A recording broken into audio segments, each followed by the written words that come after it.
মামলা হয়েছে, সেই মামলাটি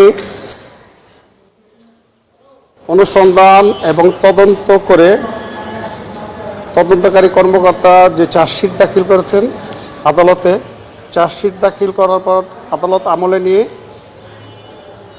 শুধু শেখ হাসিনার মামলা, এখানে 6টি মামলা হয়েছে। শেখ হাসিনার মামলার দায়িত্বে আমি পেয়েছি।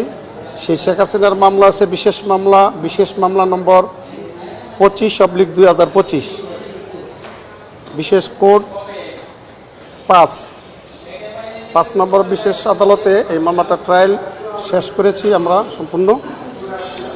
এখানে 29 জন সাক্ষীর সাক্ষ্য নেওয়া হয়েছে, সম্পূর্ণ হয়েছে।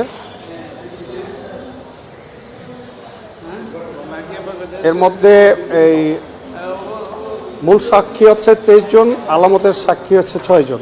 এই 29 জন সাক্ষ্য দিয়ে মামলাটি সাক্ষ্য শেষ হয়েছে এবং সাক্ষী শেষ হয়েছে গত 11/11/2025 এবং সর্বশেষ 17/11 তারিখে এর 342 দ্বারায় আসামি পক্ষের কে আদালত জিজ্ঞাসা করছে আপনার বিরুদ্ধে এই অপরাধে আপনাকে একজন আসামি স্যালেন্ডার করছে, খোরশেদ আলম সাহেব। তিনি রাজুকের বোর্ড মেম্বার ল্যান্ড এবং state member land of state.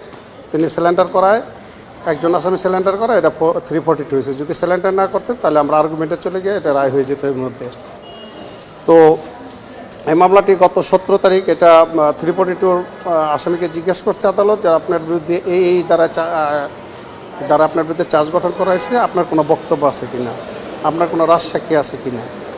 আসামি বলছে আমার কোনো রাজসাক্ষী না, মানে সাফাই সাক্ষী নাই। সাফাই সাক্ষী আছে কি না, বলছে আমার সাফাই সাক্ষী নাই, আমি নির্দোষ। সে নির্দোষ বলাতে তার 342 গ্রহণ করা হইল এবং 342 শেষে আর্গুমেন্টের জন্য ডেট রাখা হয়েছে আগামী 23/11/2025 তারিখে। উভয় পক্ষের আর্গুমেন্ট এখানে শুনানি হবে। মূলত আমরা